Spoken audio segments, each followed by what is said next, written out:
narito ang ating weather update. Southwest monsoon ang nakakapekto sa malaki pong bahagi po ng ating bansa. Samantala, yun yung mapapansin, yung makakapal na kaulapan dito sa may east ng ating east ng Mindanao. Ito po ay dulot ng trough ng bagyo o extension area ng bagyo na binabantayan po natin nasa labas ng Philippine Area of Responsibility.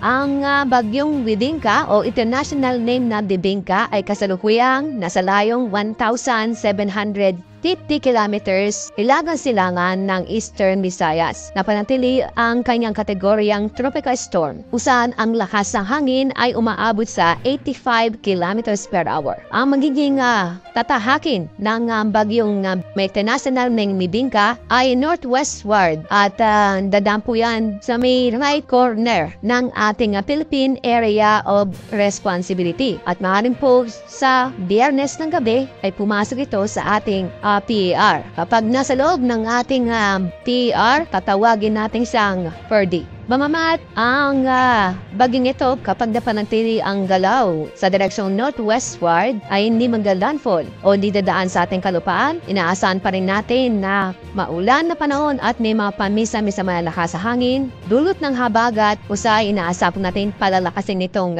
bagyo na may international name na Bibingka o magiging Ferdy kapag nasa loob ito ng ating Philippine Area of Responsibility. So nagtatanong, itong trap ba ay naapekto na ba itong ating bansa? Opo, naapektuhan na po ang trap ng bagyo sa silangan na bahagi po ng Visayas at silangan bahagi po ng Mindanao. Yung papansin, nakakaranas po ng maulap na panangitan at may mga pagulan ngayong araw.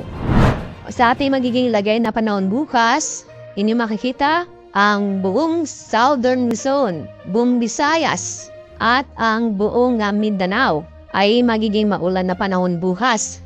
Dahil po yan sa southwest monsoon kung saan inaasahan po natin palalakasin ni bagyong na may international name Bibingka.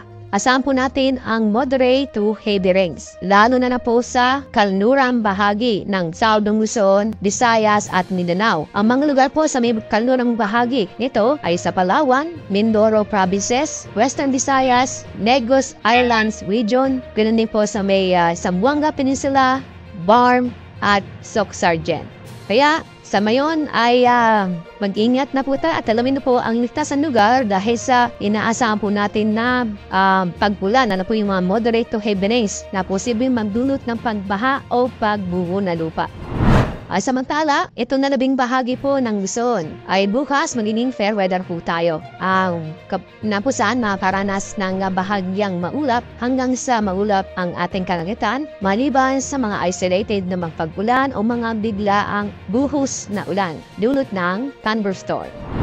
Ngayong araw, wala tayong gale warning dahil sa nakita namin sa susunod na 24 oras ay magiging banayan hanggang sa tamtaman ang alon ang ating mga karagatan. Pero sa mga kababayan po na nagbabalak pumalaot sa mga araw nito, mag-ingat pa rin tayo dahil sa magiging maulan po ang ating panahon mula ngayon sa may Southern Luzon, Visayas at Mindanao dahil sa southwest monsoon. Dahil itong southwest monsoon sa susunod na mga araw ay hindi lamang po magbibigay ng mga maulan na panahon, kaya hindi po na malalakas na hangin na kusan may din maalon ang ating mga karagatan sa ating bansa.